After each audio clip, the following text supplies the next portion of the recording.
Welcome to World Talk with Friends, where the small world we live on becomes smaller as we discover neighborhoods all over the world by simply talking to our neighbors. This is Haggy Shack Radio production. Colleen Kelly is producing with friends Nancy, Nora, Neil, and those we have yet to meet. Welcome to our world. And we are live. Okay, thank you so very, very much. Hi, everybody out there. This is Nancy Hopkins. I'm with Nora Willow. That's Colleen Kelly, who's our producer and our co-host. And it is March 29th, and you are 29th of 2017. Better put the year in because you won't know. It goes so fast. And this is what the World Talk with Friends show. And as usual, it's like, what are we going to talk about? Oh, my gosh. But Ben Fulford is going to pull us out here, Nora. Hi, Nora. Hi, Nancy. Hi, Colleen. Hi, everyone. Yeah, it's good that we have Ben Fulford. Yes. Is Nora's mic okay? It sounds a little low to me, but it might be me. Wait, is this better? She sounds fine to me. Oh, okay. As long as she sounds fine to you. So Nora, you had an interesting weekend. Can you tell us about it? Okay. Well, I went to this event. As I told you, it was kind of a presentation for this potential thing. I mean, I had an idea that it could have been just a scam, but I said I'm going to go anyway and check it out. And it was for this the company Herbalife, which is an American company, where they sell this stuff that's supposedly going to help you either lose weight, help you with your health, your nutrition, getting the right nutrients, especially with all the problems that we have with food now, blah blah blah. So I went there, and I don't have a problem with the products themselves, okay? Because I've tried them and they're actually quite good. That's not the point. What was interesting, Nancy, is the environment. The environment was extremely toxic. And it was, I can't even express how I felt. I just felt like an alien. It was so money driven. Everyone was talking only about money, how much money you can make, and these Italians kind of incorporated the American style of doing things, which is, music, very loud, and just that very enthusiastic type of thing that's really, really not a European way of doing things, which is fine when Americans do it. But when Europeans try to do it, it comes off a little bit unnatural. And I just felt it was a very fake place. And I stayed there, the first day I stayed there for 7 hours, and I was dying. I just could not take the energy. The lights were very strong. There was very loud sounds. It was just an unnatural environment. I actually couldn't go the next day. I was dreading the idea of going the next day. And this is interesting, not because of the place itself, but going back to energy, how sometimes energy can really affect you to the point where you can't take it. And I was in a place where there were around 1,000 people. So you can imagine. There was over 1,000 people at this event? Oh, about 1,000 people. Wow. Yeah, I know. It was torture. And you couldn't leave the first day because you had gotten a ride there with somebody that was... Exactly. She's a very sweet lady. I was with her and her husband. They're very nice people. But the place was a bit far away from Milan. It's about an hour, so I couldn't catch a ride back. I just couldn't, by myself. And, I was very blunt with them. I told them, it has nothing to do with you. I really appreciate it, but I really don't like this place. I told them flat out. Well, good for you. Yeah, and they respected it. They're like, yeah, no, we know we're not really into all this. And I'm like, no, it's okay, but you don't even have to justify it. It's just me. You need to understand how I am, because if this is what it's about, then I can't do it. Whatever it is that I could do. And the president of this company came and he was like, he had this Rolls Royce, and Dolly saying, "Nora, run away from Herbalife." Oh dear God. Oh my God. Well, thank you, Dolly. I kind of figured it out, but thank you. You kind of gave me an extra confirmation. Yeah. I could feel it. It's just it was an interesting experience. That's all I can tell you. Because it just showed me a lot of things, and it even showed me how sensitive my energy has become, even more than before. So that's kind of my little adventure of the weekend. Now, because I've been to, I think I've gone to a couple of them over my lifetime. And I went to a similar thing, can't even remember what the name of it was. It was probably 45 years ago. And it was, again, herbal stuff and cosmetics and things like this, you know. And the amount of focus on the money is absolutely, even back then when I didn't know crap, you know, it was like, oh, this seems exciting, but is this what we're doing? You know, it was, even though hadn't bought it, I was kind of a novice at everything in life, you know, I mean, 45 years ago, but it was like, even then the money didn't attract me, but the, enthusiasm did. You know, I mean, people really get into a state of, wow, this is really great, you know? And so you kind of go like, oh, wow, this must be great. Look at all these people that are happy about this, you know? So you can actually succumb to the energy of euphoria, enthusiasm, or whatever. And you didn't. You immediately I was saw the opposite. What it was. Oh my God, it was torture. I felt like I was stuck in a cult. Oh, yeah. I can see. It was a cult, yes. Everyone's like munching on their Herbalife stuff and drinking their Herbalife mixtures, and their phone cases are Herbalife, and I don't know what, everything is. I'm like, where am I? What is this place? I need to get out of here. Oh my God. It wasn't funny at the time though, but it's funny now. No, I've never seen something like that. It's a cult. Yeah, it's a cult. And I've been warned, and I was like, just leave me alone, let me do my own thing. I need to go check this place. I want to go check it out. And it's, again, not for the money, but it was shocking how it was like an alarm telling me, look how sensitive you've become to energy. And it was an incredible experience, because it kind of helped me know myself a little more. Because, you know, I mean, I work outside in the street. There are a lot of people, but it's not the same when you're stuck in a closed indoor place with 1,000 people. You know, and it's hot, and you can feel everyone's breath and energy, and the place wasn't small, it was quite big. You know, you got this big stage and everything, but and the energy of the speakers, you know, it was false. It was not genuine. Very money driven, very materialistic. No, I didn't like it. I wonder if you've got the dragon energy that says that nobody can lie to you. You know, maybe it's like, did you ever see the movie, what was the name of that? It was a old movie, like a black and white movie, and they put the glasses on, and then they could see that the people around them were actually aliens. Mm-hmm. Is that, are you talking about, They Live? Yes. Oh. Yes.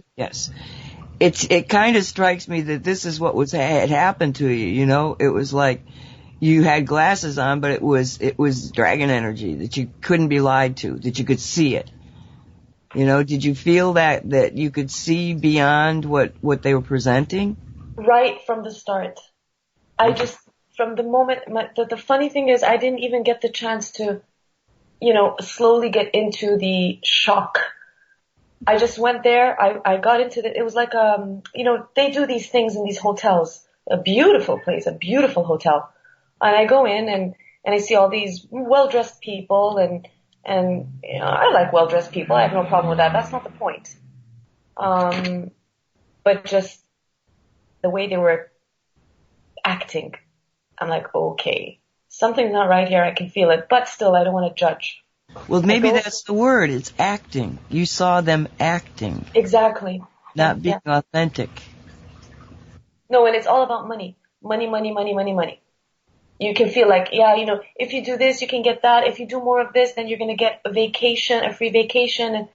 And then they're like, oh, but it's not any free vacation. It's like a really luxurious free vacation. Who cares? I mean, again, I'm saying that because that's me. They may care. For them, this is the life. But I just thought it's interesting that I found myself there. And I was observing the people around me. They were all like clapping, clapping. And after every little word, they're clapping. And I'm like, stop clapping. My head is going to explode. They keep clapping like after every less than 5 minutes. I mean, I heard clapping in 7 hours. I can't even count the times the people clapped. And with all that artificial light, and it was just a whole combination of, I was thinking, how can these people not be annoyed by all this? And then I felt like I was the alien, that there was something wrong with me. I'm like, I'm not normal. This is not, I mean, what's wrong with me? Everyone else is okay. They're okay with all the invasive lighting and sound, and they're just okay with it. They were actually into it. You had the eyeglasses on, and you could see they live. These crazy people who were like, not even in their bodies. No. They become like automations. It's like crazy. Yeah, it felt like they were, as you said, they were out of their body, and you could see like the dollar signs on their eyes. That's all you could see. They're like, money, money. How can I make more money? How can I be more successful? How can I jump in the you know, the level, the hierarchy of becoming from this to that. And I am not against ambition. Okay. That's good. Being ambitious is good. Challenging yourself is good. But again, it's a subtle energy that you feel it. You're like, this is not, because, you know, you can, ambition, for example, can be used positively or negatively, just like, you know, the computer can be used positively or negatively, like anything in life. So that ambitious energy was not, it felt like it wasn't being used for the good reasons or for the right reasons. They were being used only because people wanted to get the car, they wanted to get the lavish lifestyle, which is great. I mean, again, I'm not against people wanting to live, you know, a lavish lifestyle, but you shouldn't make it your focus of your life. It shouldn't be an obsession. You know, if it comes, you get money, you're blessed with money, then you enjoy it and you share it with other people as well, which is important. But that shouldn't be your focus. I'm not for people who say, oh, I deliberately don't want to live a lifestyle where there's money and I'll just walk, you know, barefoot in the street and live homeless. That's a choice and I respect it. But that doesn't make that person better than another person who chooses to enjoy life if they have money. Do you get what I'm saying? I don't have judgments about people. It's the way they do things. Well, yeah, I totally agree with you. But it's also, what they're going after is, you know, and because they're so focused on money, and, you know, it's conceivable that they'll make money because that's their reality. That's what they want to do.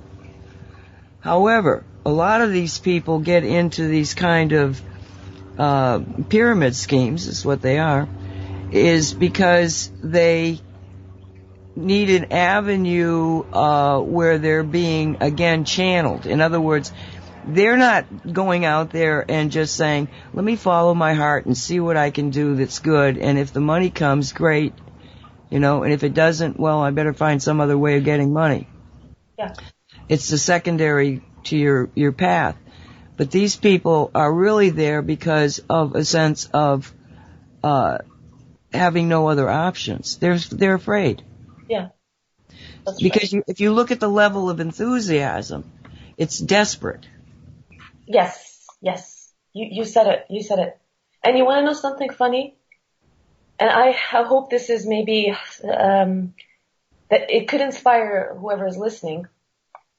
I found out 2 days ago that my boss, well, he's got his own family drama, and and I'm happy for him. He has decided, he's 27, he has decided to leave the business, the family business, and he wants to be free because he wants to do his own thing. He's been, kind of doing things for others for the past 6 years and a half, and he's fed up for certain reasons of things that happened, which is not important to get into. But the point is, he told us flat out, which was very noble of him. He said, listen, put in mind that until July we are working. When the end of July comes, you don't have a job anymore with us. So 2 days ago, I find out that in 4 months, I'm out of a job. Okay. And actually, I discovered this before going to this Herbalife thing. So I thought, let me go check it out. I didn't know that it was I wasn't sure it was a scam. Okay. I was like, let me go check it out. But I wasn't thinking, oh my God, no, because I'm not going to have a job. I have to do this. No. So now I know that in 4 months, this job is going to be over. But there's no fear. So I'm just answering to what you're saying, Nancy, that, when you get to a point of desperation and you're afraid, and especially in my case where I know that, okay, I need to start checking out what I can do because in 4 months, even though I'm very good at saving my money and I'm very cautious, I still pamper myself, but very cautious. Even though I don't make much money, I was able to save, which is a miracle. Okay. I don't know how I did it, but, I'm not afraid. I'm like, and I wasn't upset. I was like, you know what? To my boss, I told him, good for you. You should go live your life and do your own thing. And thank you for telling us. Well, at least, he said, you have the right to leave if you want. I'm going to stay till the end with him because it's convenient for me. But the point is that there's no fear. It's weird because I would have been worried before. Now I go with the flow because I've understood finally that this is how the universe operates. It's like the universe is telling you, all right, this job was right for you for this amount of time because for this reason, that reason, and that reason.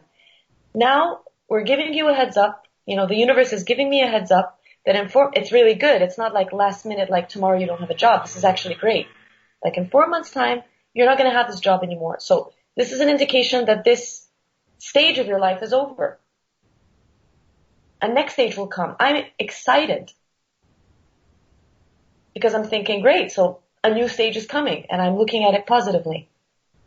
Damn, this is a huge growth. I mean, I wouldn't have felt this way before. Yeah, we actually talked, there's so much synchronicity in the conversations, but we touched on the similar situation on last night's show. And it's like when I was brought up, my mom and dad never let us know if we didn't have enough money, and I guess for most of the time we didn't have enough money. We always seemed to have enough. We they didn't have money, so we just had the basics. They had 10 kids. By the time they get into the second part of the family, Dad is very successful in making a lot of money. So you suddenly have money interacting in a family environment that the genes are the same, the environment's the same, but now it's been changed because half the family is being brought up with money, and the older half had no money. And I can tell you that there is definitely a difference in the way that the younger kids operate than we did, because we never felt a sense of needing. We had everything we wanted because you couldn't afford anything more. So our way of going through life is much simpler. The younger ones, having had money and feeling like, that's the way it is, they seem to have, they need more. It's almost like if you get more, you need more. So when we look at people and how they're putting out their images of what they think is right and what they think is good, those people that need are continually looking for ways of getting more. Whereas is like where you are now and where I was brought up in that earlier part of that family is that for somehow it's always okay. I don't have to worry. And even as an adult, I didn't worry. It was like if a job ended, another one opened up immediately. Right. Until 2013, when the business crashed and I had no money. I mean, I just paid off the credit card. If they had told me on Friday we were not going to have a job on Monday, I wouldn't have paid that off. I wouldn't have been in such a bad state, but I was. And for the first time in my life, there was like no options. And I know what people go through. I know that fear, that paranoia, where you wake up in the morning and the first thing that hits you is absolute panic. You know, I mean, it's devastating. And so when we talk about these things, it's not because I don't appreciate where an awful lot of people are, you know, but what I can tell you is that even though I went through, well, let's see, it was, I believe it was in March. Was it in March or May? I don't even remember now. It began with an M. But when it happened, I went through a number of months with, like I say, where something that was very easy to me became very difficult. And if it wasn't for the fact that my dad stood up for me, I had Social Security, Cindy lent me money, I never would have gotten through those few months until Social Security clicked in. But even though I was okay now, even though I didn't have a job, I was okay. My mind wasn't right because I was so full of this paranoia. And, you know, what am I going to do next?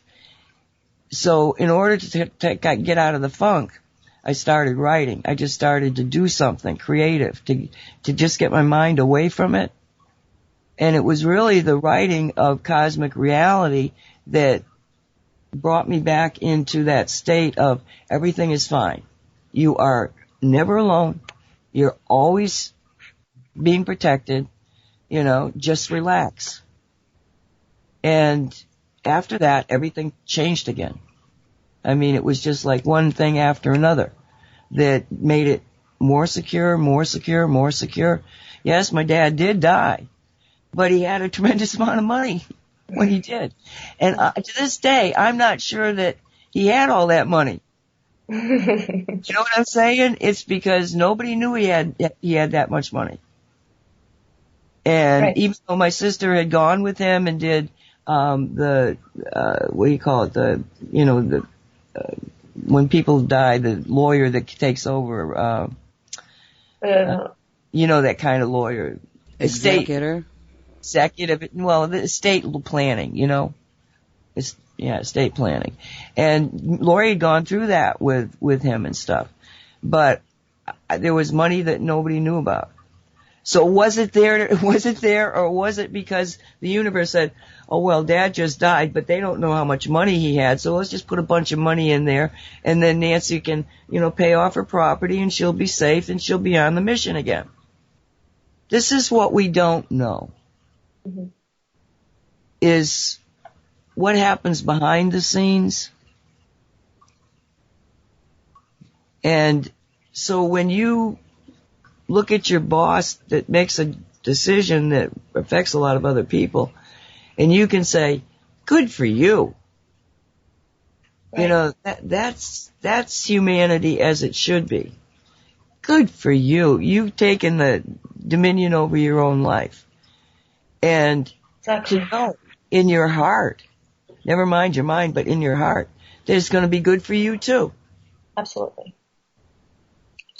I think he's actually astonished that we have reacted this way, it's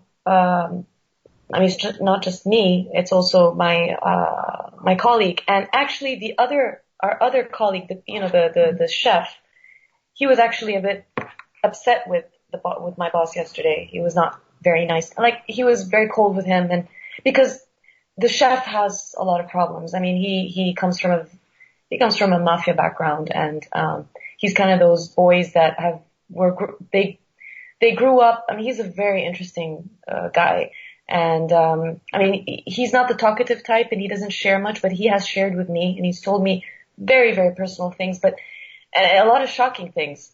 So, he has his own problems. So obviously that kind of triggered some fear in him. But today he came back to work and actually apologized to, our boss. He told him, listen, I'm sorry about how I behaved yesterday.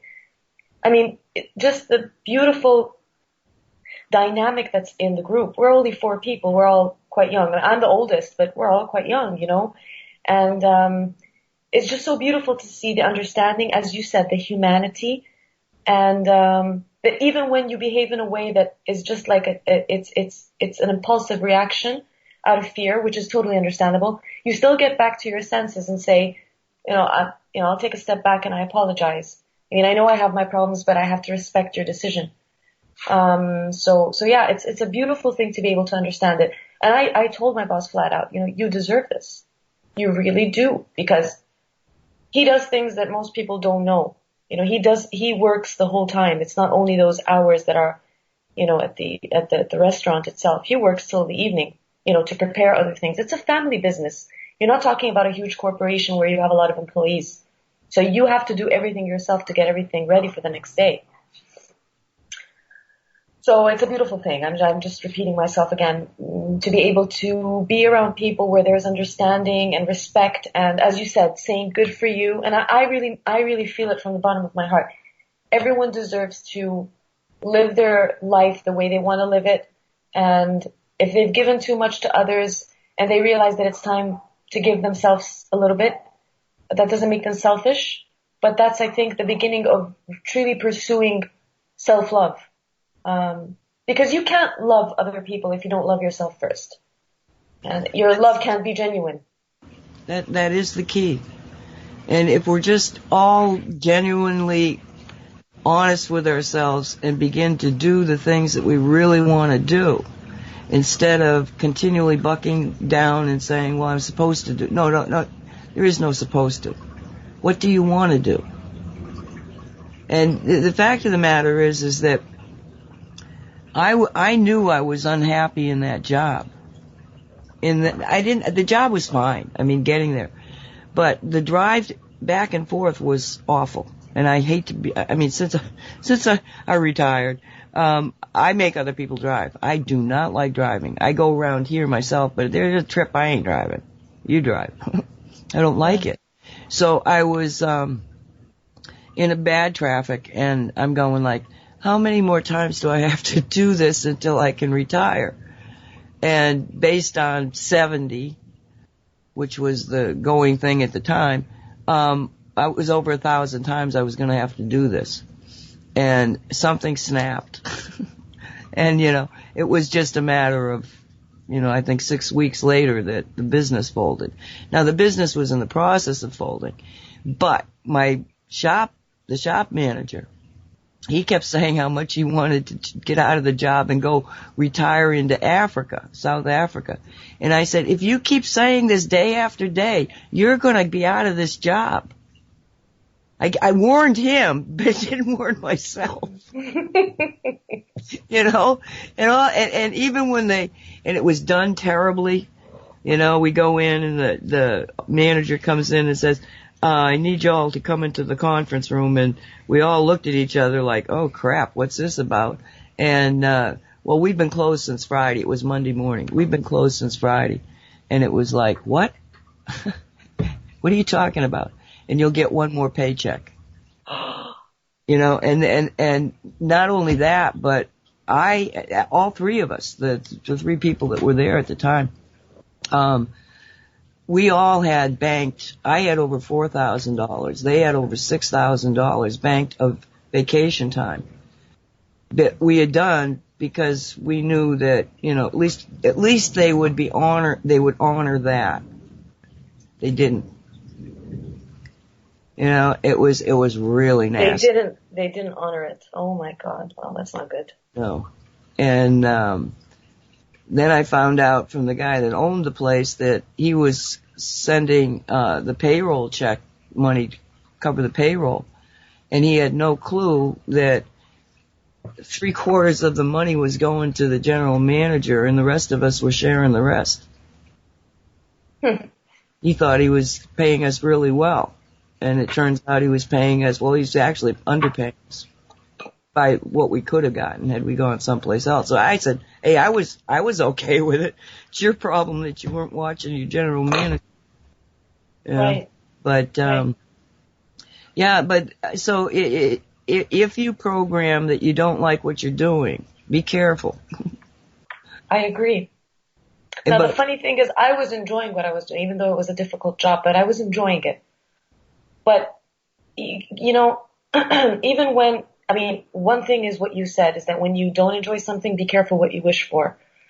But I think that there are cases where, for example, even though you are enjoying what you're doing, sometimes it's just time to move on. And I think it's part of our job for creating this energy of well-being around us is to be graceful about it.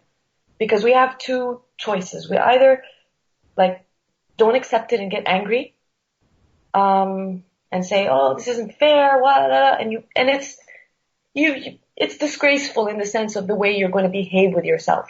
Or you're going to act more gracefully, where you accept it and you say, okay, obviously the universe is telling me it's time to move on. And that level of trust is scary. Most people will think, oh, you're crazy. What's wrong with you? And actually, that's the most sane thing you can do for yourself, is accepting it and trusting it.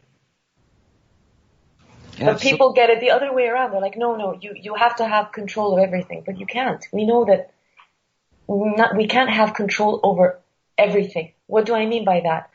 There are situations that change. You can't have control over that. Anything that has to do with other people, you have no control over. Now, you have control over your own life, meaning the way you behave, the way you do the way you choose to do things. But for example, in a job or in a marriage, you're not by yourself. There are other people involved. So what if those people choose to do something that doesn't work for you? That kind of shows you that there really isn't any control regarding the situation. And that's okay. That's really hard, but I think once we get the hang of it, life can become much easier to deal with. Much easier. Well, it's weird because as soon as you realize you have no control, that's when you get the control. Yeah. Because you say, oh, I don't have the control, but I have to trust, or I choose to trust, that who is in control is guiding me on the path that I should be on. And so you essentially say, okay, so this is what I want. This is where I think I should go. This is what my heart says to go. And you put that out there. But because you're not really in control of the details are taken care of for you. So you got a really lucky break here in that your path was going to change, and the person that was going to be critical to that change was an honest, open, loving, and compassionate person who told you this is what's going to happen. Exactly. And I told him that. I told him, thank you for telling us. By the way, you have to understand that that's appreciated. Because you could have just not said anything. You could have taken advantage of the situation and waited till maybe the month before, the last month. Or the day after. Or the day, in the sense that, okay, I let them work their butts off. It's happened to me, Oh, Exactly. Monday morning. We've been closed since Friday. Well, that's good. Well, that's horrible. That's horrible. Yeah, because that's not honoring. Hello? Uh-oh. Hello? Nancy? I'm not hearing.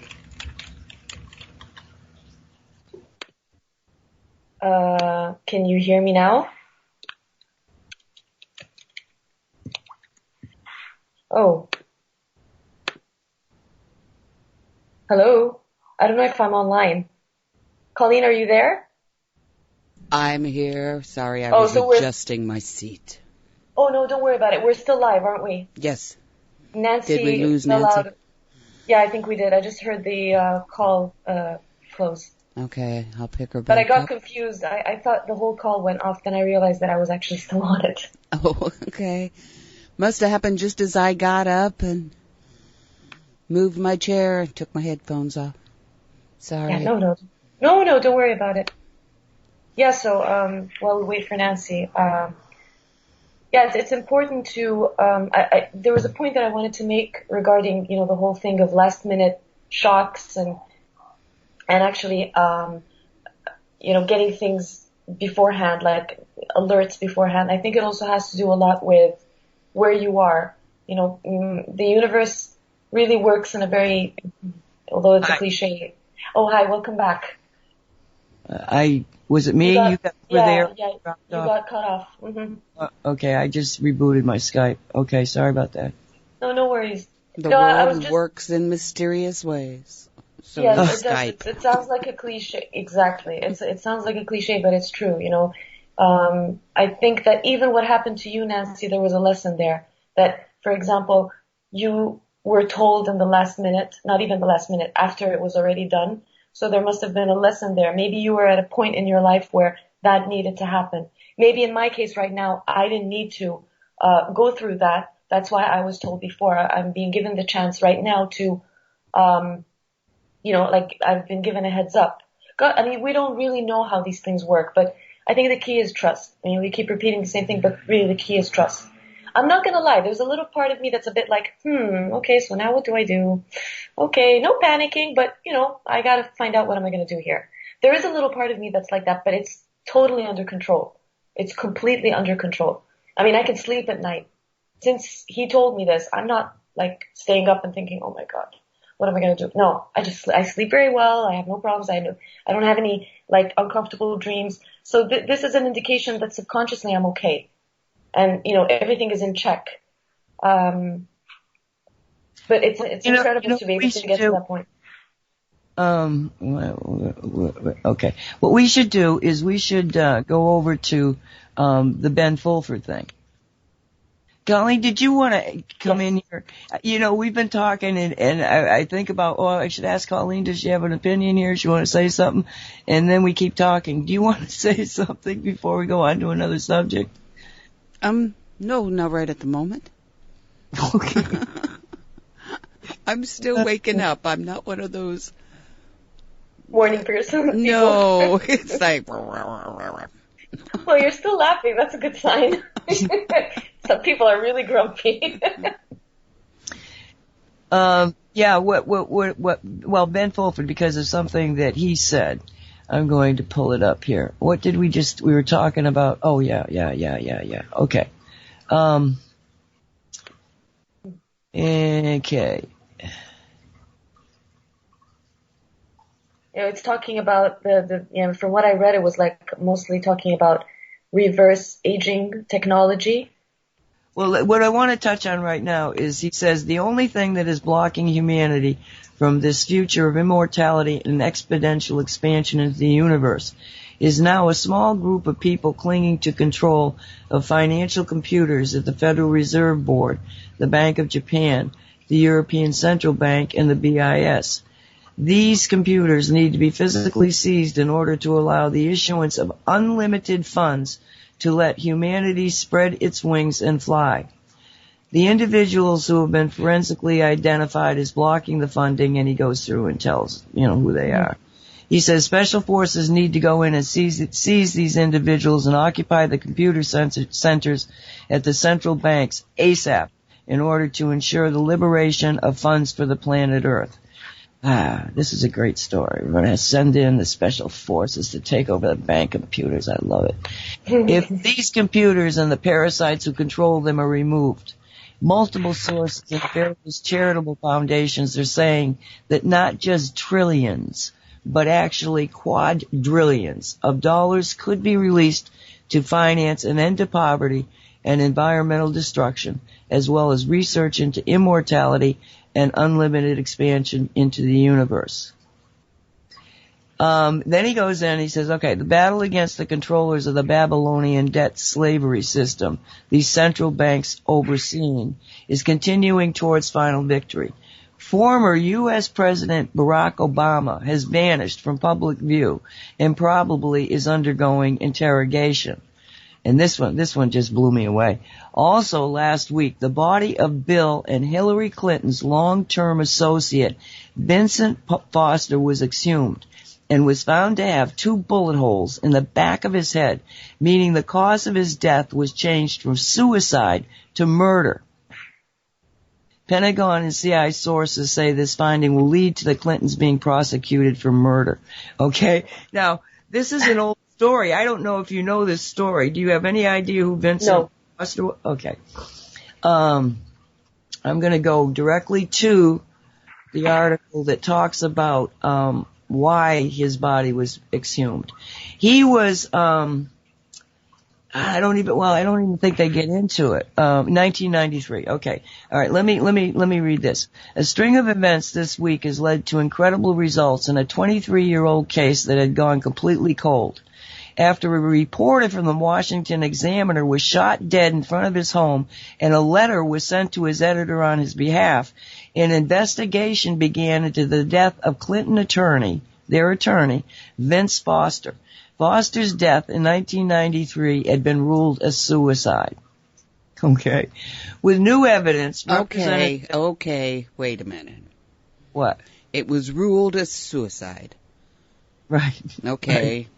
Those bullet holes were in the back of his head when they determined it was suicide. Yes, but there was no autopsy. You don't need an autopsy. You see a guy, he's dead, he's got bullet holes in the back of his head. I understand that. The body was not officially autopsied. Okay, so even if you got a suicide, you've got a suicide. And let's assume it's a suicide, and you don't have an autopsy? I mean, this was what was so screwed up about this whole thing to begin with. That's why the question became one of, well, this doesn't look right. I mean, but it went cold is exactly what they said when I remember this in 93. And it was like, wait a minute, you have an autopsy to suicide case? Or you've got a body with bullet holes. Yes, in the back of his head. You know, you pretty much know it's not natural causes. Well, not only that, but both of the bullet holes in the back of his head were deadly. So if you pulled the first one killed you, how did you do the second one? Exactly. Okay, this is shot, fall down an elevator, hit yourself in the hammer in the head with the hammer kind of thing. Exactly. Now, we didn't know when this first came out that there were 2 bullet holes in his head. I mean, in the back of his head. We didn't hear that. But it was like, wait a minute. The guy commits suicide and you don't have an autopsy and you run him over. And I mean, right from the get-go, there was a lot of conspiracy people that was my first introduction to the concept that the Clintons could be murderers. Since then, there's a lot more on my palate concerning that subject. But, yeah, so anyway, okay. Representative Gowdy successfully petitioned a federal judge to have the body of Vince Foster exhumed 23 years later. The body wasn't autopsied before burial the first time, which aided to the theory of cover-up. Exactly. Forensic specialists examined the body last night at the Naval Hospital in Norfolk, Virginia, concluding that the cause of death for Mr. Foster should be changed from suicide to homicide. Yeah, you think? And that was how many years ago? Sorry, 23 you said? 23. Oh, wow. Okay. Okay, now, this is why it even got better. I mean, I can remember this stuff going down. Okay, Crazy. The doctor who signed Foster's death certificate died in a car crash a few months later. And the police detectives who worked the cases have both left the country, never to be seen again. Without the letter from the reporter who was gunned down in Fairfax for no apparent reason, Mr. Foster may have never seen justice. The case has been turned over to the FBI, who has clear jurisdiction at this point for the difficult task of connecting the dots from Foster's death directly to Bill and Hillary Clinton. Director Comey has assured the congressional panel that he will personally see to it that all of the Bureau's resources are made available. And in this author's words, he said, in other words, Clinton will be getting away with murder again. I'm sorry. Shouldn't be laughing at this stuff. I should be outraged. But it's getting to the point that the whole thing is so obvious and stupid. Yeah, it's ridiculous. Okay, Well, so and that's... as you said, first you had the Clintons like on your radar. But the problem is, part of the problem is that this stuff goes on all the time. Not just with the Clintons. Oh, I know. When you stop to consider all the... it's almost like tongue-in-cheek that the whole thing is run by the mob.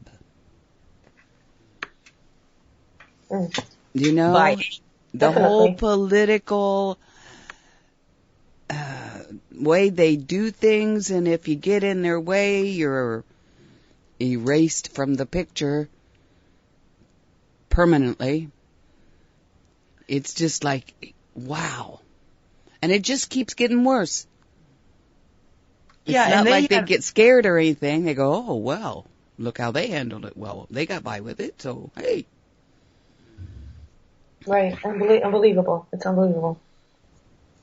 And I mean, there has been other, let's say, accidental deaths associated with the Clintons, more so than anybody else I know. Well, most people. So, yeah, but this is amazing that they've actually now declared it a murder 23 years later. So back to Fulford here. Okay, so that was what I wanted to point out, is that we were talking about, people's paranoia about the money and everything.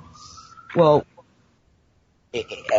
I don't know if all this money that we're supposed to be getting, if this happens or that happens, really happens. But if we are truly into reality change, okay, and that reality is what we think it is, but we need a story to explain how we suddenly got into this new reality. Now, Walt and I, for 2 years, we used energy to create a reality matrix. I'm absolutely, positively, absolutely don't have any doubt about it that we have created that. But now you got to fill it in. You got to fill it in with the stories that say, okay, there's no chemtrails. Well, that's Shungite. We talked about that last night. The downfall of the federal or the world banking system seems absolutely, oh my God, too big to fail, too big to fail. Oh, we can't do this. But there is alternative stories, and it's not just one. I mean, I don't know if they're all the same story, but there's always this story of all this money, this treasure, normally associated with Southeast Asia. And so I don't know, but there are stories that are available for us to make a massive change very quickly. We don't have to be in this crazy-ass debt to banks. We do not have to have our society based on how much money you make. It's not necessary. The stories that Fulford and others are telling us, tell us, look at, in his case, he's saying, if we can just get these people away from these computers, I don't know if it's true or not. But it could be. But there are reasons for us to be excited that it's coming apart. Because as it's coming apart in our reality, things are filling in. It's like when I lost the job, okay? Boom. But now I've got a life that I wouldn't change my life right now for anybody's, anywhere, anytime. So if you can just get away from the fear of lack, that you're going to ever be without what you need. It may not be what you want, but you probably don't want it. You're probably being told you want it. So anyway, that was my take on it. Yeah, but I'm a little confused. There was just a little question when I was reading the report, what you sent me. I don't understand what it means by the computers. What are they talking about when they say the computers? Okay, I'm going to give it to you as best as I understand it, all right? Okay. Well, you know that right now they can't kill the internet because the internet runs everything. Mm-hmm. have stopped really passing dollar bills and, around. It's all on computers. It's a computer system. And Walt would probably be able to tell you what it is. But it was a computer system that essentially could be manipulated any way that the bankers wanted it manipulated. And it was through the manipulation of that you had the Libra scandal, which was instead of a mathematical program that says, okay, if you've got this much debt and this much happening today, then therefore the percentage of how much money a loan should be getting, that interest rate thing. Mm-hmm. Okay. They were saying, well, let's have the interest rate at this, not paying any attention to what real was, because they could manipulate the computers. So supposedly there was a new computer system that was going to take over this other one that would not allow for this manipulation to go on. Of course, I think probably any manipulation is available. But things got really weird about the computers, and I don't know what exactly is happening. However, you have main server computers that sort of have the data for everything else. And it's kind of like, if you could take over those computers, if you could get a hold of them and find out what the heck they're really doing, then you could make changes that would ensure the system stays up enough to take all this money and funnel it into where it's supposed to be, instead of making a massive new computer changeover.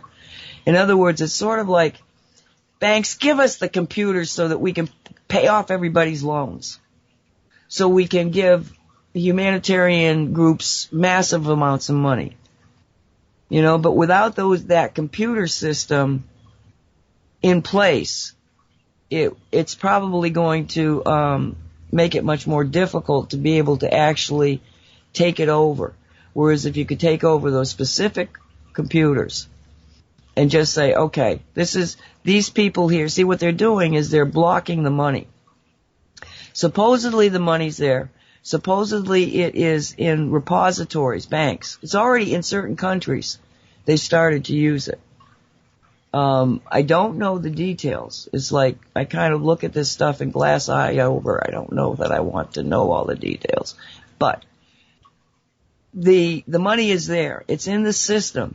But at these particular terminals, there are people that are stopping the final takeover of saying, okay, what they're saying is that we will pay off every single debt that humanity owes the banks. If you got credit cards, if you have a mortgage, if you have car payments, all of that will be paid off. They have that much money. But the banking system, if they allow that to happen, they go out of business.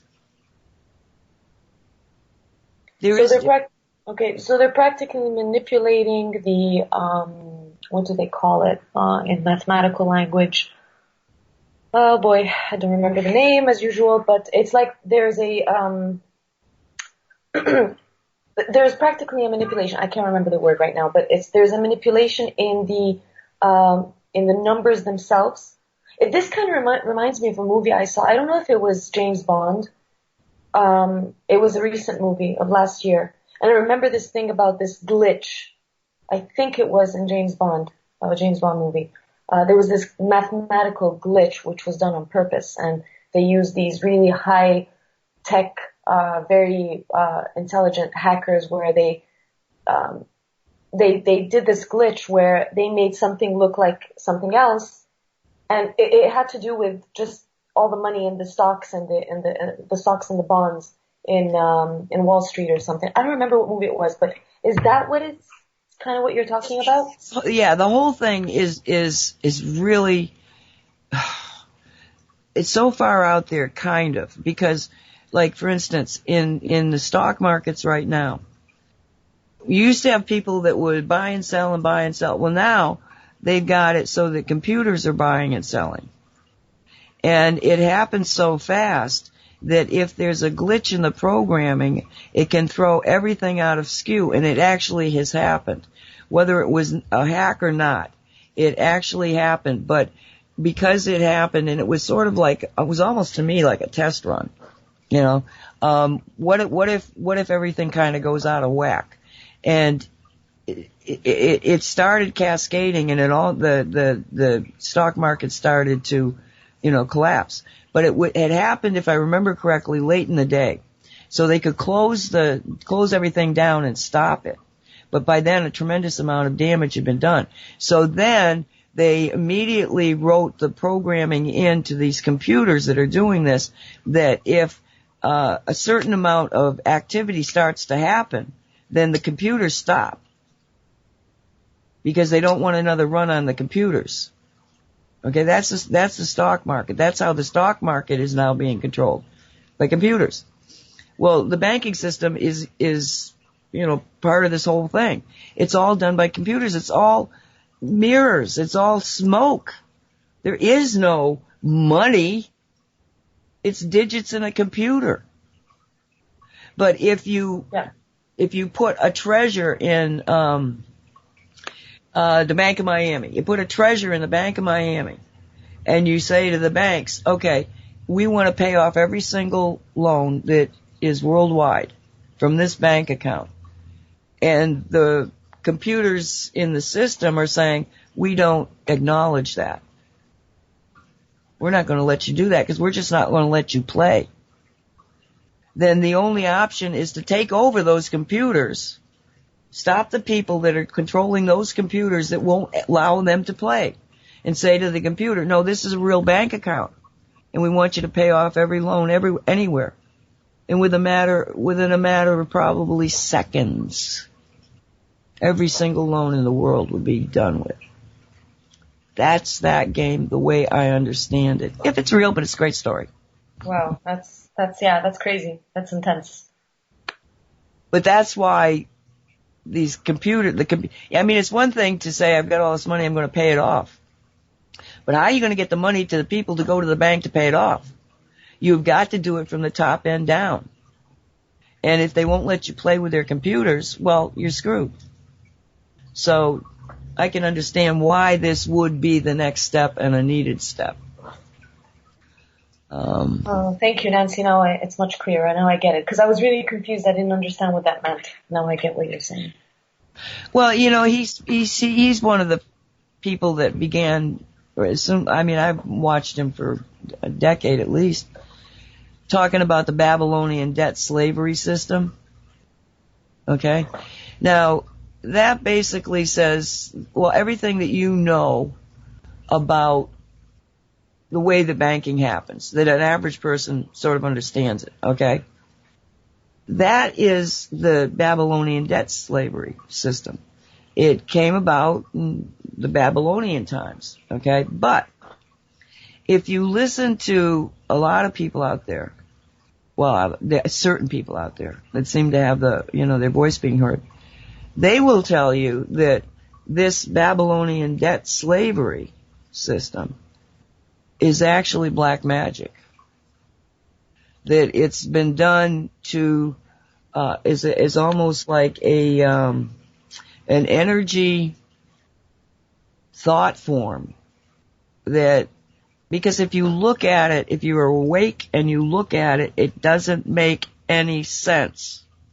But we all follow it, because in actually establishing this, it was done under ceremonial magic that created a thought form that says if you play with a bank, you are implicitly agreeing to the Babylonian debt slavery system.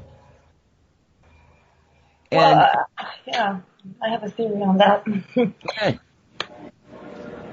Well, I shared it before. It's just a perfect comment in regards to what you just said about the Babylonian system and its connection to the bank. When I first started working, my first job was in a bank. And the night after I worked for the first day there, I had this dream. And, I mean, I've shared this already before, but it's worth sharing again. I dreamt, in 2 words, I dreamt that I was having sex with the devil in the dream. Of course, you can imagine I woke up extremely disturbed thinking, what the hell? I mean, what is this? You know, you can't control dreams.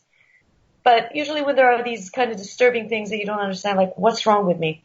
But then I understood because I asked a couple of people who don't know each other, and they both told me the same explanation. And they said, well, this is because you have started working in the banking system. You've entered yourself and your energy into the banking system. And the banking system is extremely diabolical. Now, they didn't use the word Babylonian, but you get the gist of what I'm saying. Oh, absolutely. And that freaked me out. I mean, 2 different people who don't know each other told me the same exact story. I mean, the same exact explanation. Well, either of them seem to be, awakened into the conspiracy thing, or is this just a known fact? No, well, the first one was my friend, my best friend Rania, who till now did not come on the show. But anyway, she's very spiritual. She's had her experiences, and she's very in tune, and she's very good at tarot reading. She's very good at dream interpretation. So she has a very strong intuition. The other person was a medium. So they don't know each other. One lives in a city and the other one lives in another city. So they both gave me this interpretation. They just said it flat out, like very normal, like matter of fact. Yeah, it's because you started working in a bank. That's why you had this dream. Well, you ever notice a bank, they all look like cathedrals? I mean, the big ones. Yeah. They look like cathedrals, but any bank that you walk into, you have a line of people. Well, a line of people that's, outside a movie theater is noisy because they're talking to one another. You have a line of people that are shopping. Well, same thing. But you have a line of people in the bank and they whisper. Why? Because they feel like they're in church. Yes, that's true. We're at the top of the hour, so let's take us a break, and then we'll come back and do a little more Fulford. Alrighty, here we are back. Okie dokie, you're listening to the World Talk with Friends radio show. I've got Nora Willow with me. I'm Nancy Hopkins, and Colleen Kelly is here producing. And she's waking up because she did comment in a little bit. Got her riled up. Suicide. Anyway, it is March 29th, 2017. You're listening to Haggy Shack Radio. And I highly recommend you go over to Haggy Shack Radio and go to the donate button at the bottom of the homepage, and probably every page, because you can get 3 Shungite S4 stickers for $30 if you donate $30 or more. Just put your address in, say you want the stickers, and you'll save that's what we charge in the store, and you're going to save the shipping charge. S4 stickers are extremely important because they do help us in so many ways, and you know this because I talk about it all the time. But Colleen does an incredible amount of work. Ever since I started doing this own station producing stuff, I mean, I just keep more admiring her because I don't know how she does it. I don't know how she did it, and I don't know how she's still doing it. She has my appreciation and my support, and I hope that you will give your support energetically through money, because it's all digits in a computer anyway, but it's energy. And that's what we're into, at least from my standpoint, is that we're in an energy universe, and we're learning how to control energy for the purposes of the betterment and highest good of all. So that's where I'm at with it. Hi guys, got anything to say? That was beautiful, Nancy. Yes, I agree. Yes, and okay, now, shall we go back to Fulford? Because he has another interesting thing on there. Well, he's got a couple more interesting things. Are you there? I'm not hearing anybody. Nancy, I'm here. Hello? Oh, if I had put the earphones on my head, on my head, but why can't I hear anybody? Because I didn't have them over my ears. Oh, see what I mean? I am not born just producing stuff. I'm trying. I can't even know when my headphones are on or not. Can you hear us now? I can hear you now. Amazing, this technology. Just put it on your ear, dummy. Okay, thank you very much. Got it covered. All right, we're going back to Fulford. Okay, now this was interesting, and I just posted a YouTube in the chat room. Do you know anything about the Black Knight satellite, Nora? Do you know the story? I just heard about it, but I really don't. I didn't get into it. I mean, when I was reading the report, I just like, this is familiar, but I didn't really have time to check it out. Well, it's I don't want everybody turning on their YouTube yet.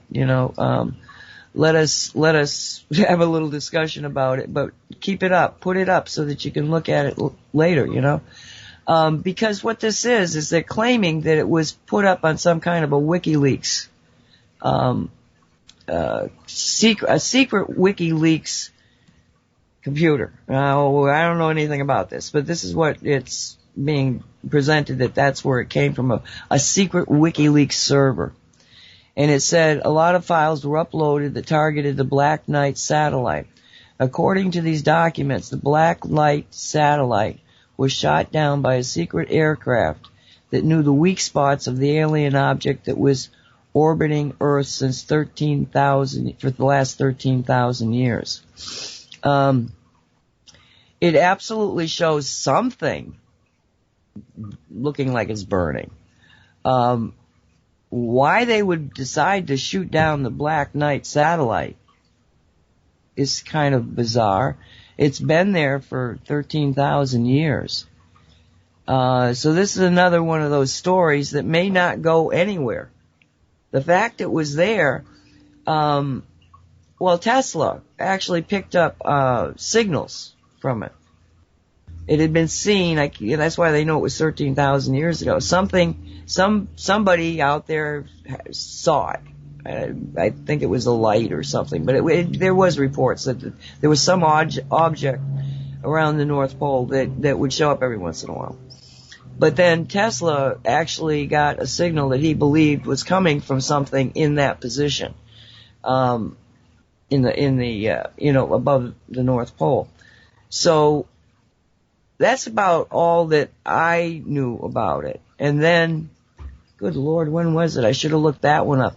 If you look up the Black Knight Pepsi Cola YouTube video, you'll see it.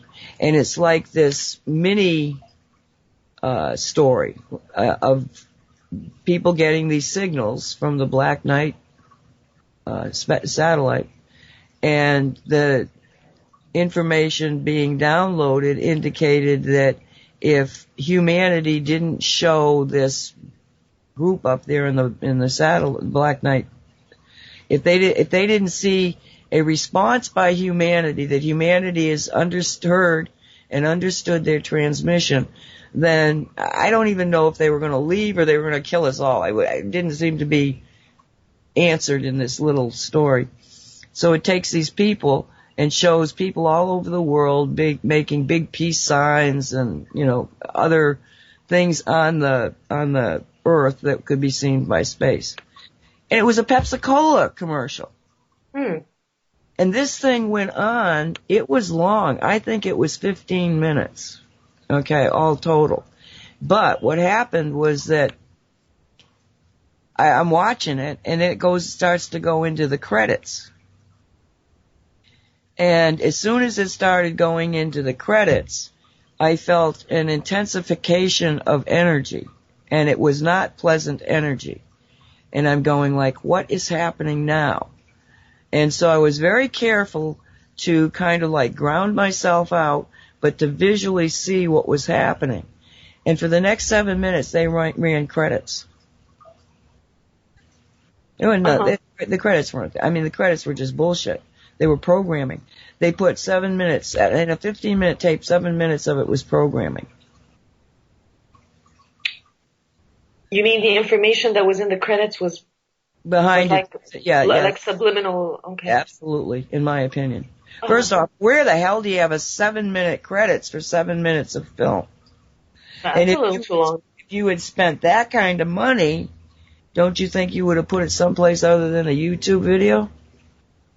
It was Right. clearly Pepsi-Cola. Yeah. So, again, one of these stories, that's sort of like, what was that about? Why are we now saying that it was taken down by the Illuminati? And if the Illuminati and the dark side are in such a weakened state, why would they take down this satellite? How could they? What was it? I mean, there's so many questions. So practically Pepsi produced this mini movie, Yeah. and it's just like a random movie with no, like, there's no reason for it, just like that. Yeah, there's some reason. We just don't know what it is. Yeah, I mean, obviously there is a reason, but I mean, looking at it from the outside, I mean, there's no, like, I mean, did they do it for entertainment, or did they do it to advertise their, their products? I mean, I have it on now, like, on mute, just curious to look at. I mean, it looks like a mini movie, but this is really weird. I mean, It's called Black Knight Decoded.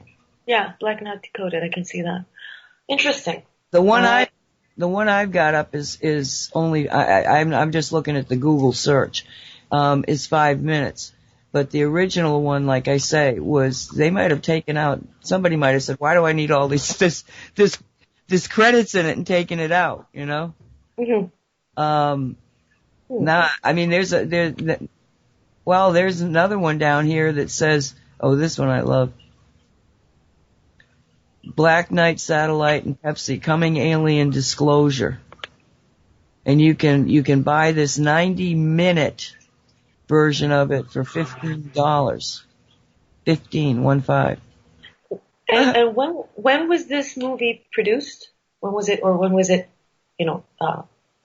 published? I'm seeing dates of 2015, November 22nd. Oh, that's interesting. Okay. 2015. So not too long ago. Yeah, man, for some reason I heard you mention it, but I don't know why those things that you hear and then you don't really go in and look, but this is like the first time that I kind of understand exactly what's it about. So how is Fulford is saying that they shot it down? Well, what happened here, I'm going to read you. Okay, last week somebody hacked into my computer so that the video at the link below started playing as soon as I turned it on. It purports to show the destruction of the Black Knight satellite that many people in U.S. intelligence agencies like the NSA insist has been stopping humans from leaving the planet Earth. Okay? I actually had forgotten that part of it. That's interesting. Could that be the thing that's manipulating the grid? No, because see, this is what gets to me about Fulford is like, well, Ben, I could believe that if I didn't believe in a secret space program. I might not think I can get off the planet, but there's a secret space program out there. He doesn't seem to accept or address that. The secret space program. At least in this posting. And I'm trying to go back in my mind, and I think he's done this before. Things that I knew by what I thought I knew, actually would, say, well, this just doesn't matter, Ben. Why are you talking about it? So I'm not sure. I've never been sure about Ben Fulford. Understand me. I just tells great stories. Well, I'm just thinking. I mean, it's just an idea that popped out of my head. Could it be that he's talking about? I mean, there are a lot of wealthy people in this world that really have a lot of money, and they could actually have the means to create their own rockets where they can get out of, the Earth's atmosphere.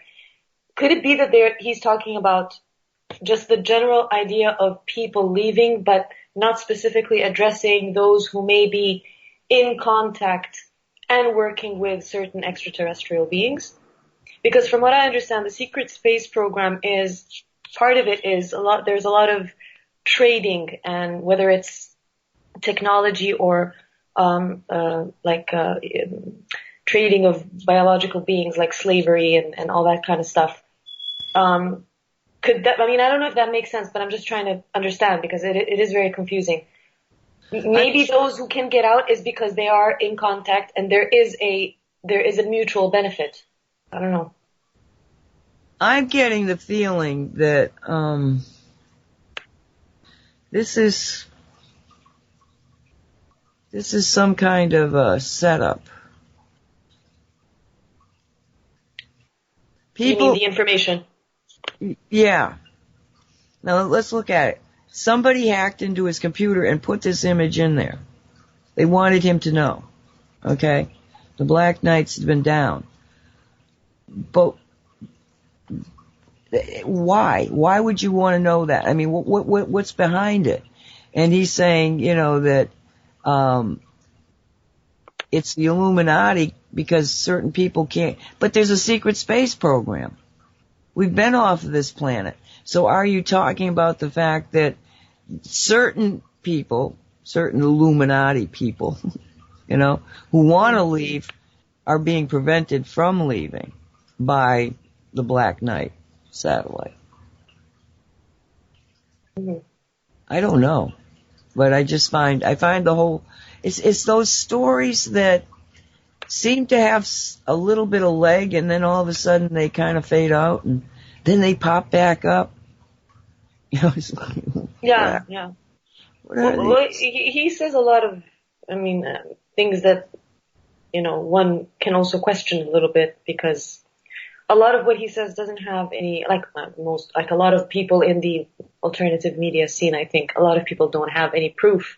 So Ben Fulford is has the same thing. He says he claims a lot of things that don't have proof, and there are other things that do, things that have to do with WikiLeaks, things that have been leaked, information that's come out to the public.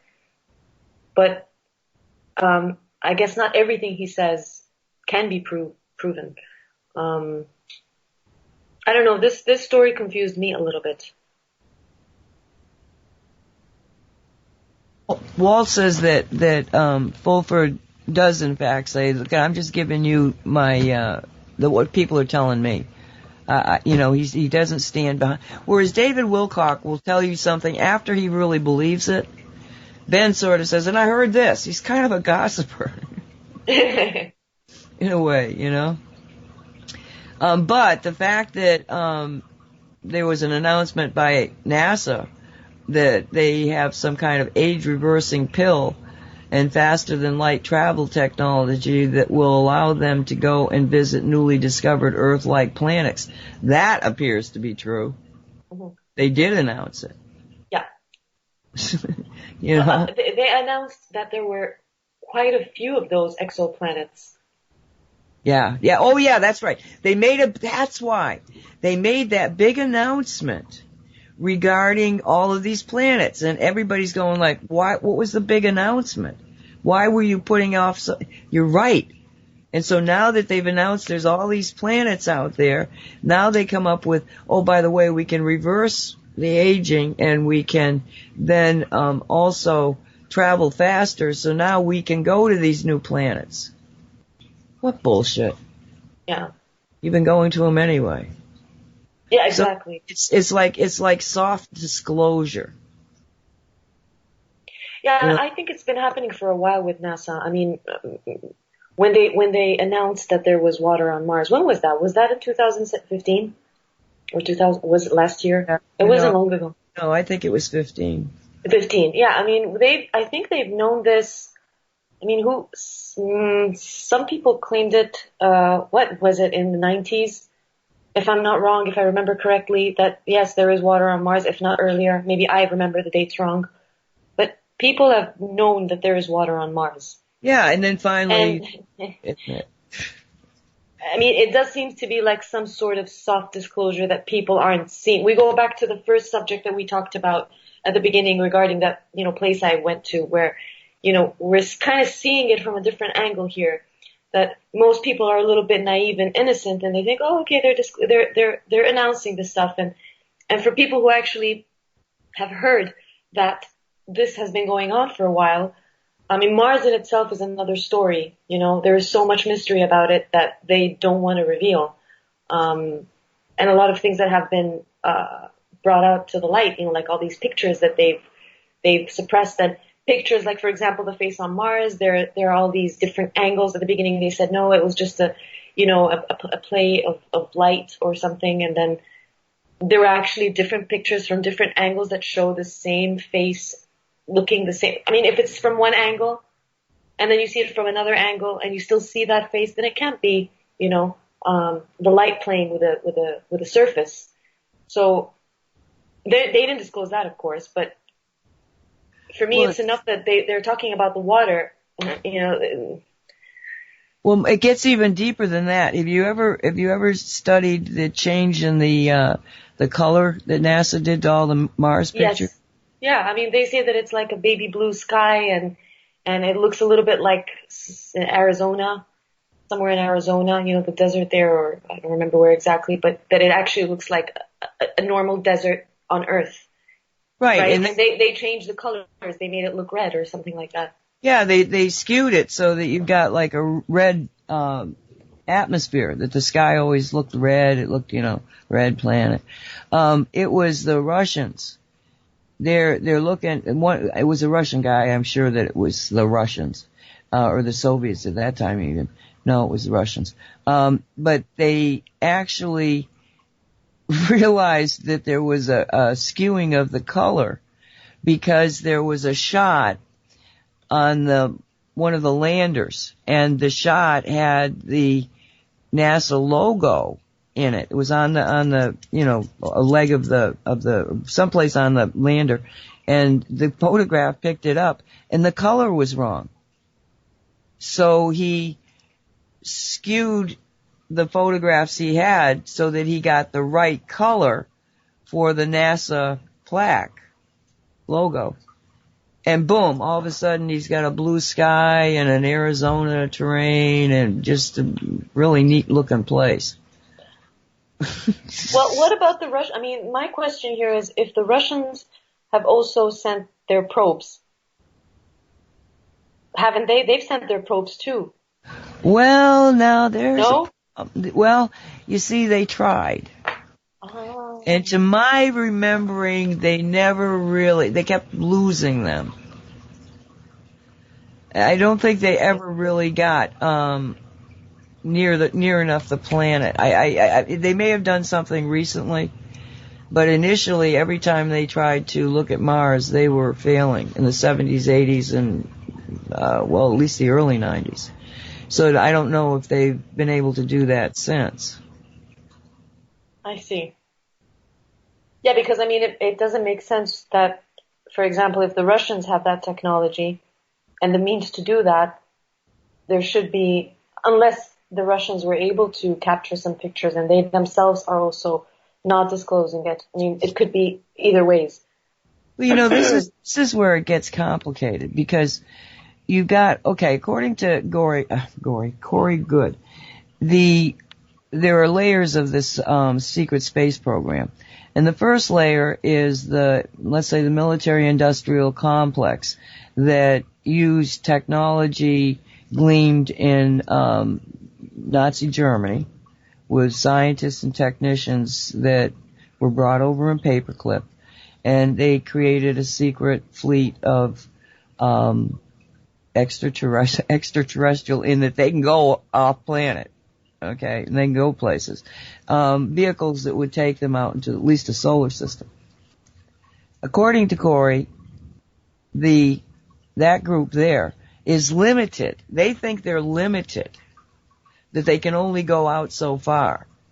They don't know, and oh gosh, who was talking about this, that it was really that group is the Air Force, whereas the Navy had more help and is a higher echelon of super secret space flight, and that Air Force people don't know that the Navy people have got all this extra stuff.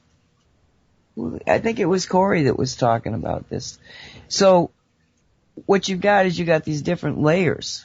So if you've got a layer of people who understand that they can go outside into the solar system, they've got a different mentality than we do. But then on top of that, you've got another layer that says, oh, well, you guys are just a front. Because that group there, that supposedly military-industrial group, my understanding is that other countries are involved in that level. That the Russians and probably the British and the French, or the European, I guess they do it as a European group, that they have their own participation at that level. So when you see that the Russians are not talking about the secret space program and nobody else is, they all seem to be in the same conspiracy. You know what I'm saying? Yeah. And it's like, where's that level at? I don't know. I don't know. And this disclosure thing gets complicated because you got all these different factions. Now, another thing that Fulford talked about it last time. I don't know if he talked about it in this one. Let me see if when he's talking about the no, I don't think he did it in this one. He talked about it, and some other people have talked about the fact that no, I don't think I pointed this out to you, Nora. Maybe I did, but I listened to Trump give his speech before the United States Congress, which was the Senate and the House under one chamber. And I was very carefully listening to the man and the way he was presenting things. And I was impressed. But what really kind of like got me in a state of, what's going on right now, is he suddenly, and it was suddenly, I mean, I was intently listening to what he was talking about, changed subjects. And he begins to talk about the 100th anniversary of the establishment of the United States. So when the United States turned 100 years old, they had a big celebration. And he starts telling about all of the various technological devices that were introduced at that particular ceremony. There was Tesla was involved in it, Edison was involved in it. There was a lot of technological changes that were introduced at that particular ceremony that was held in New York City, I believe. So, but Trump is talking about this. I'm going like, why is he saying this? You know, I mean, my mind right away was jumping all over it. And then he says, this July, we're going to have the 250th anniversary of the establishment of this nation. Can you even imagine what can be presented then? So right there, the way he said it, the way it came about, the fact that it didn't make much sense, I felt he was flat out saying, in July, I'm going to unveil technological advancements that is going to blow the mind of the world. That's what I think he said. Wow. Well, that's quite blatant. I thought it was. I really did. So I can't wait for the 250th anniversary. Wow. Yeah, now I kind of recall a little bit watching that, but I didn't see the whole thing. I just remember snippets of it. But yeah, it did make me think as well. Well, we'll have to wait and see. Hopefully they won't find a way to shut him up. Nah, I don't go there. In my reality, he lives and he does the things that need to be done, and we get on with it. Yeah. See, That's fascinating. when Walt and I were talking about when we were building the new reality, the matrix of the new reality, I asked him, okay, so we've got a structure. We've claimed a piece of space and place, and we're saying that this is our reality, and we're going to bring in all these wonderful things. I said, but what are we going to do? Where are we going? What's happening? And right after I asked the question, suddenly we were being bombarded by the information regarding the secret space program. And I said, oh, wow. I said, this is so cool. We're not going to have to go through this kind of concept of ascending and leaving the planet and going off into whatever. We're going to get to be able to experience the Star Trek universe in our own lifetime. That would be amazing. It's there. Yeah. Well, now that you say this, I kind of remembered something that my daughter told me, which I found quite fascinating. I tried to drill her brain a little bit and try to understand what she's talking about, but she herself, I think, doesn't know exactly why she's saying it. But she asked friends of hers, of her generation, and they all kind of agree with her. And she said, Mom, I don't see past 2035. She says, 2035. She's like, I just can't see past it. And I'm like, I was trying to understand, why? What is it that you can't? She's like, I just can't see past it. I can see till there, but I can't see past it. And she said, the weird thing is I asked other people the same question, and they all said the same thing. They're like, oh yeah, we can't see past 2035 either. So, but she's asking her contemporaries. Yeah. When you were her age, did you think 25 years in the future? Did you see anything beyond that? No. It's their age. Yeah. Okay. And it's their age and the age they live in. Yeah. In that when, our grandparents, they would know that, well, it's going to be the same thing over and over again. But then, my God, they get the airplane, they get radio, everything starts to change. There is no way that they could have imagined 25 years into the future what they saw. That's very true. That's very true. No, but I was just thinking maybe that it could be, it could kind of have to do with this whole new Earth phenomenon. That's kind of what came into my mind. Well, you can't predict the future. You can only create it. If anybody tells you that they know what the future is, turn around, say, have a nice day, walk away. Nobody knows what the future is. Not even Edgar Casey? Well, there is Edgar Casey. You do have a point, Colleen. No, but wait a second. But he had the ability to tap into those possibilities, like a lot of prophets. He was a prophet. He prophesied, and most probably he was able to. He had the sensitivity. I mean, this is just my take on it. He had the sensitivity to see the actual situation in the current time he was living in, and could see a possible future that was more logical for that timeline. Does that make sense? I actually think... Oh, go ahead, Colleen.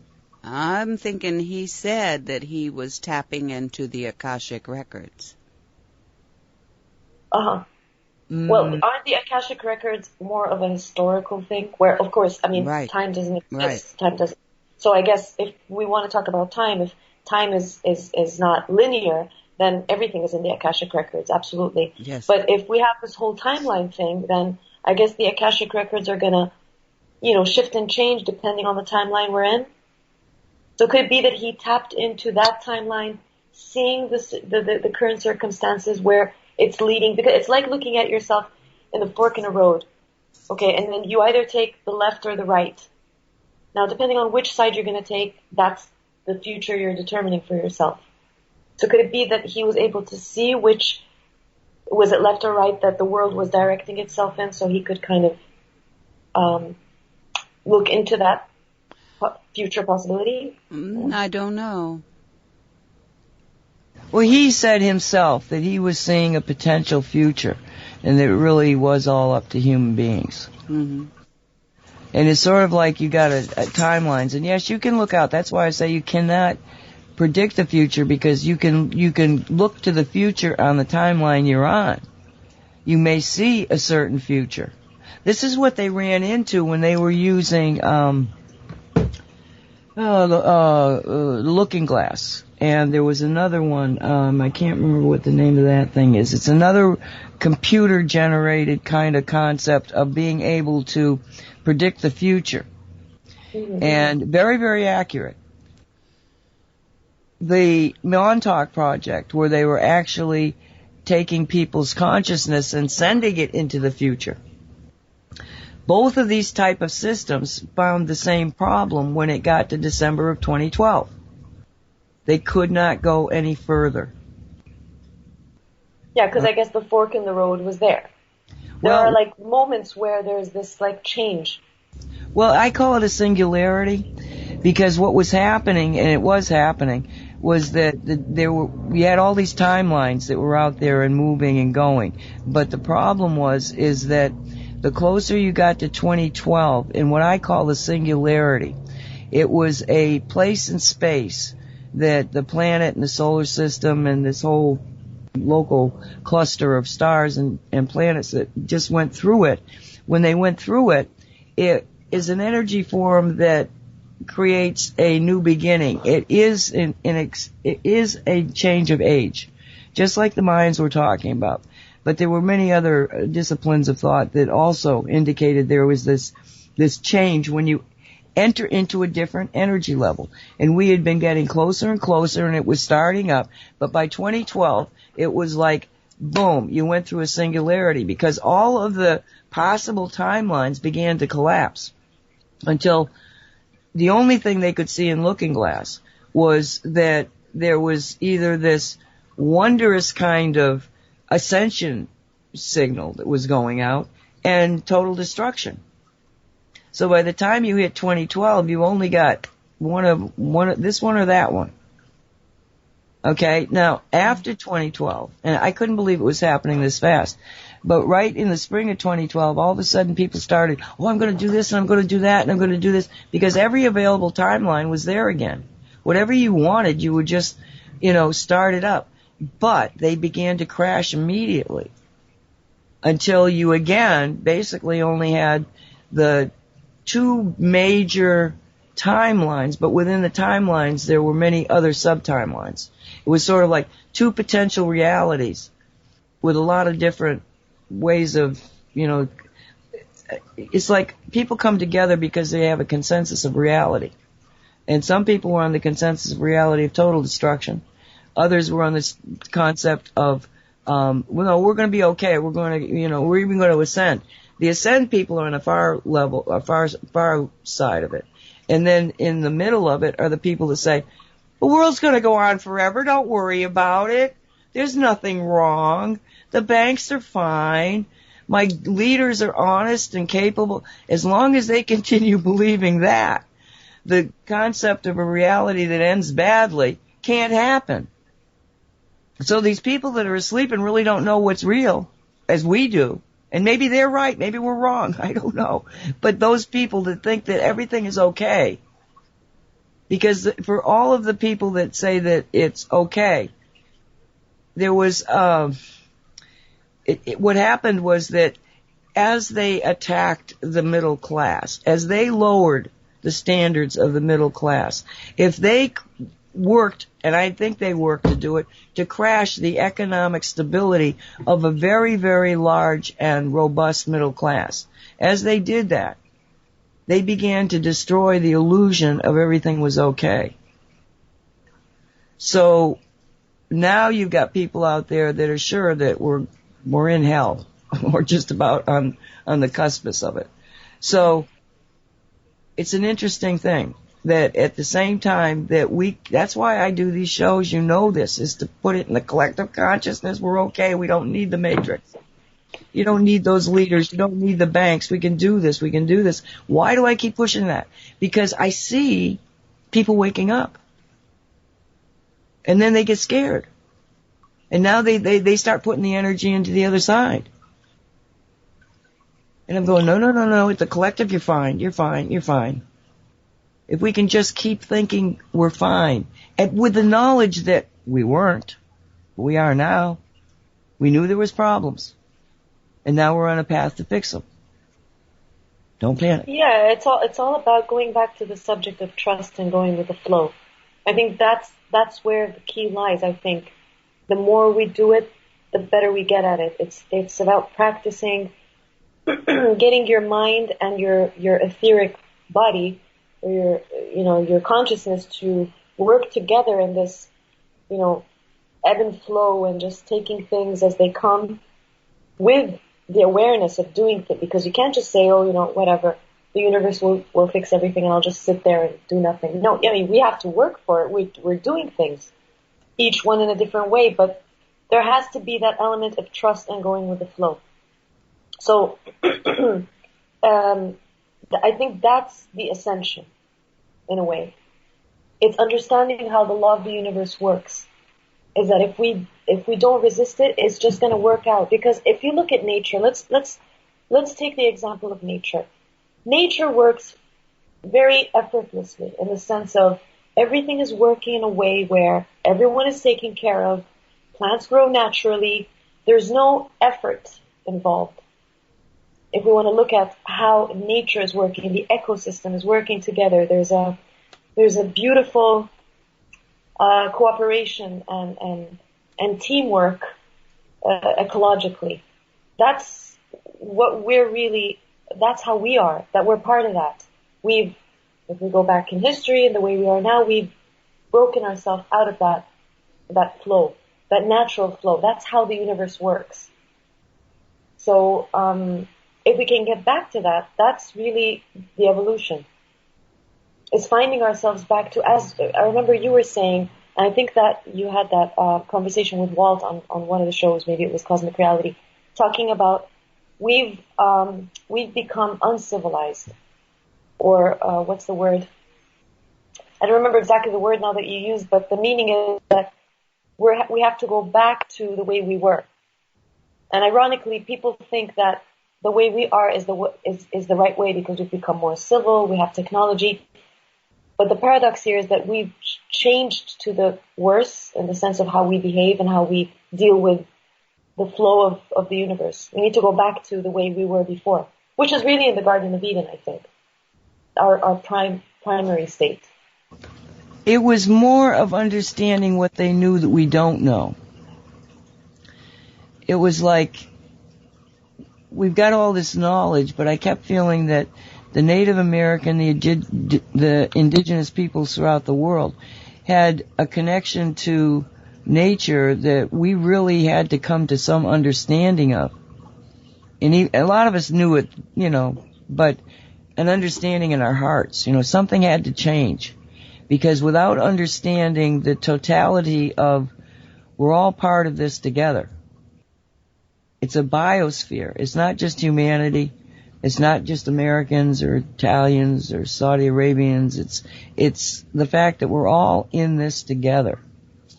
Buckminster Fuller liked to use the term the spaceship Earth, because it is. It's the most amazing spaceship because it travels at millions of miles an hour. We're moving at breakneck speed on a planet that is absolutely protecting us from the destructive death of the outer space. I mean, if you think of it in those terms, it's like, wow. Absolutely. It's a miracle in itself. And we got people living inside of it. Right. Well, I'm thinking it's not us against the world. There was songs written about you and me against the world kind of stuff.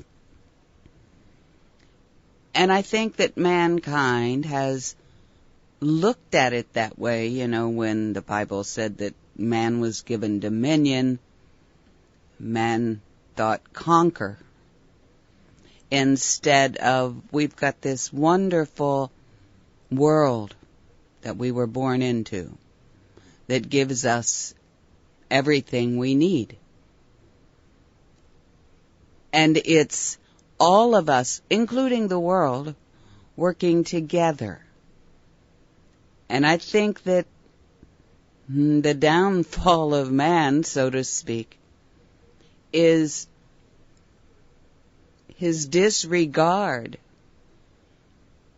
for the world, the earth, and everything that she gives us, instead of, look, we want to build a village, so let's tear down all those trees and dam up that river. How about we can build a village that works with the trees and the water and the flow, instead of damming everything up and paving over the earth and all that kind of stuff. And when we finally learn to do that on a worldwide scale, and do away with all the corrupt government and corporations and stuff like that there, that's part of the answer there, is to see us as all, not just us two-legged human beings, but all of life working together instead of we're separate from it all, and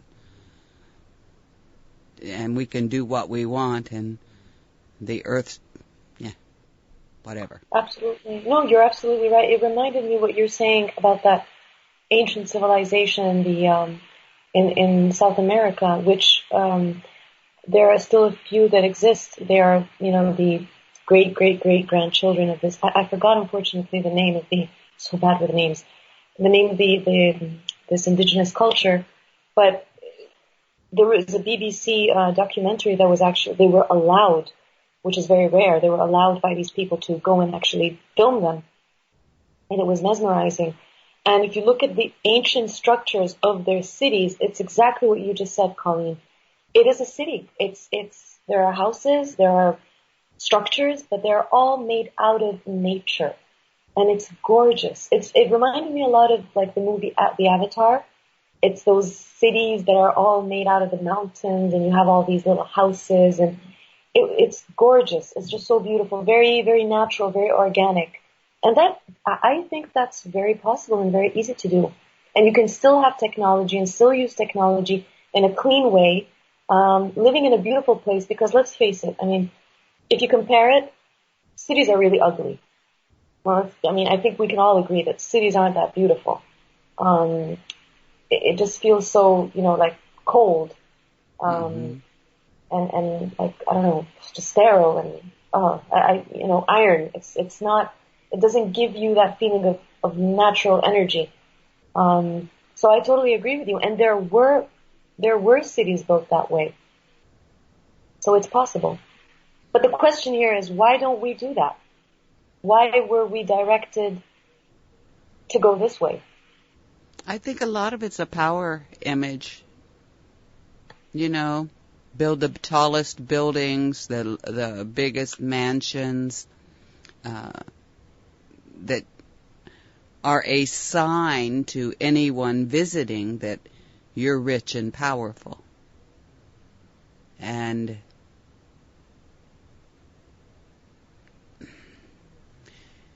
there's that mentality that if you're rich and you're powerful, you can do anything you want, and hey, there's no repercussions. I don't know what else to say at this point. I've got lots of thoughts going through my head all at the same time. I'm tripping over myself here. I think there are consequences now. Back to Fulford and his discussion of the murder of their attorney, the Clintons, 23 years ago. And now all of a sudden it's reared its head again, and now there's, a murder investigation. It may take a long time for some of this stuff to come right, but I think it's coming right. I really do. Yeah, because if you look at things on a smaller scale, like in personal relationships or people that wrong you and do really like nasty things, they create a lot of destruction in your life, because that can happen. And then you, for example, you have a friend who has that problem and you try to tell them, listen, right now you can make your own changes. The situation has happened. I'll try to find a solution. Let's try to find a solution and forget about that person. Let them be. The consequences will come. You shouldn't be sitting there and waiting for it and then just enjoying the karma unfolding before you. Just let it go. It's their lesson to learn. And I hear a lot of people saying, oh, I don't believe in karma. These people are getting away with everything. And I've seen, like, I'm not talking about these big shots, just even more normal people who really, really, it seems like they get away with things. It really looks like it. They have everything. And they're nasty people. They do bad things. They step on other people to get what they wanted. I've seen it. But I personally believe that everything will come in its right time. And you can't, the feeling of revenge is poison. Just let it go. And it's a very hard thing. It's extremely hard to let go and forgive. But yeah, I think that even if it seems like 10, 20 years pass and nothing is happening, that day will come. And maybe it's naive of me to say that, but I think it's justice. I believe it's justice. It's not revenge. I couldn't care less. No. Except for the fact that it's justice. A man may have been murdered, and why turn your back on it because the people that might have murdered happen to have been a president and a would-be president of the United States? Oh, of course. So that's a different scenario. Absolutely. It's like, no, let's get all this stuff out there because, they've been doing it. Yeah, they've been doing it, but that doesn't mean they can continue to do it. We're now awake.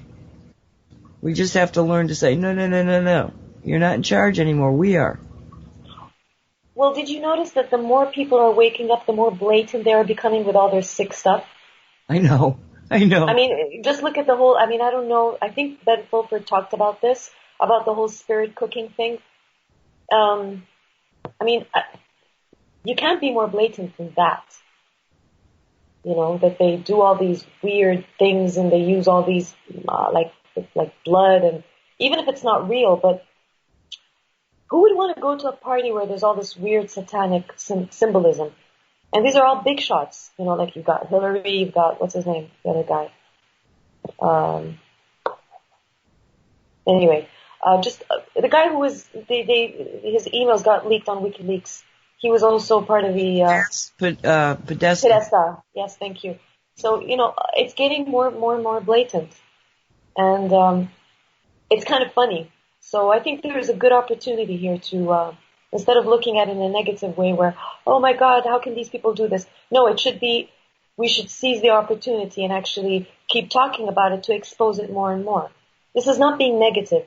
This is bringing things that shouldn't be happening out in the light so that people can wake up more and more and see what's going on, because you can't live in love and light without knowing what's really going on around you, because that's ignorance, I think.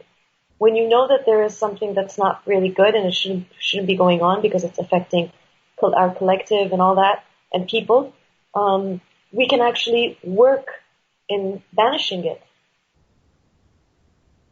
So it's not negative. Even this whole thing about pedophilia, people don't want to talk about it. And it exists, whether you like it or not. Well, I don't want to talk about it, but yes, it does exist, and we have to get it out. No one wants to talk about it. What I discover. Absolutely. No, it's not a subject. It's not a nice subject to talk about. It's not. But I had a conversation with my daughter. I can't get into too many details, okay? But I've discovered. This is like we have 5 minutes, but I think we can close on this because this is an important subject. I've discovered that she herself has had certain things that were she could not talk about, and she was not going to talk about it. We started discussing things. She was kind of telling me, Mom, I have thoughts in my head. I don't know if they happened, but they're really horrible. And I could hear her frustration, and she was confused. And I told her, I think I know what you're talking about. That happened to me too. And she's like, well, can you tell me what those things are. She couldn't bring, because I told her, could you share? She's like, no, I can't. She couldn't bring herself to share it. So she said, could you tell me what was on your mind? What were these thoughts? And I told her. Okay, I told her very, blatantly horrible stuff. Do you know what happened? I mean, no one can do that. I mean, this is something I think no one can really do. Tell their child something like that. Do you understand the sense of relief this child had? She said, oh my God, Mom, I'm so relieved. I thought I was sick. I thought there's something wrong with me. I had the courage to actually go out there and tell her. Again, I can't get into details because I don't have her permission, but I think you understand. So I discover that my child has had certain problems as well that I've faced. And this to me is a big shock because it means that there is something really going on. Not just on a physical level where there are people that are performing bad things, but there really is a manipulation on an etheric level. This is for me, this was one of the most important revealing talks that I could ever have with her. And I think I saved her years of agony internally, being able to blurt it out and tell her, oh, by the way, yeah, I had this and this. Is that what you're talking about? And I find out that it's true. That's the same thing. Why would children have these invasive thoughts? It means that even these big shots are being bombarded with manipulation. Mentally, I mean. And so there's an evil... Yeah. You said it was etheric. Do you think it's etheric, or do you think it could be some kind of artificial telepathy using the Wi-Fi system? Or... Well, I don't know, Nancy, because when I was a child, I don't think there was Wi-Fi. There could have been other technology. I don't know, but I've had this... Okay, good point. Wow. You know, this yeah, is... So... Yeah. This is sort of a big discussion, and we've only got 2 minutes left.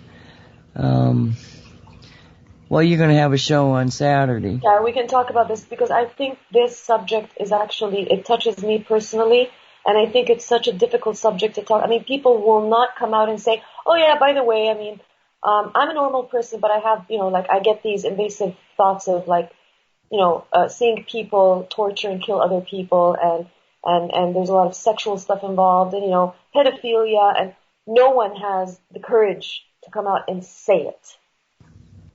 Well, we'll look at that, but we can't do it now. We're at the end. Listen, Nora, thanks so much again for another great show. Colleen, thank you so very much for producing and for adding. I always like you to add because you always have such a very profound message. Everybody out there in Radio Land, we thank you so very much. And you guys want to say bye? Bye. Bye, everyone. Well, we'll see you in a few. Yeah, what do you got coming up, Colleen? Coming up next is the Fans of Whitley Strieber show. Saving Your Soul, A New Vision with Freddie Silva. And then he also has another episode of Working with Anne. Oh, wow. And then followed with Jeremy Bainey's The Experience, The People Behind Our Eyes. Have you ever closed your eyes and seen someone staring back at you? So that sounds like it'll be interesting. Oh. And then we have Dr. Rita Louise, Just Energy Radio. Do megalithic structures indicate a long-lost civilization? Followed by, at 6 o'clock tonight, we'll be Unraveling the Mystery with Barbara Threecrow on These Changing Times Radio. That'll be live. And then Producer's Choices pretty much for the rest of the evening. And replays of today's show. Awesome. Great. Thank you. Thanks, everybody. We'll see you on actually stay on Haggy Shack. She has so much great shows on there. Just stay on Haggy Shack. Let us be your family.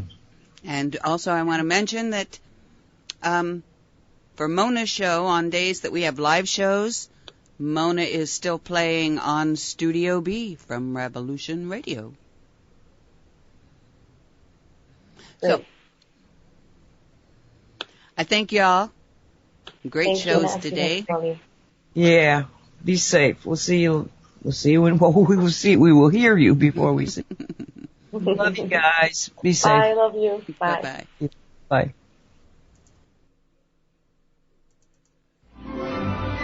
Thank you for visiting.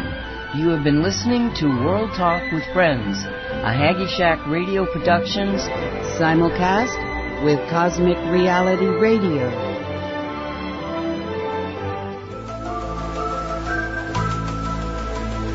Hi everyone, and welcome to Wolf Spirit Radio.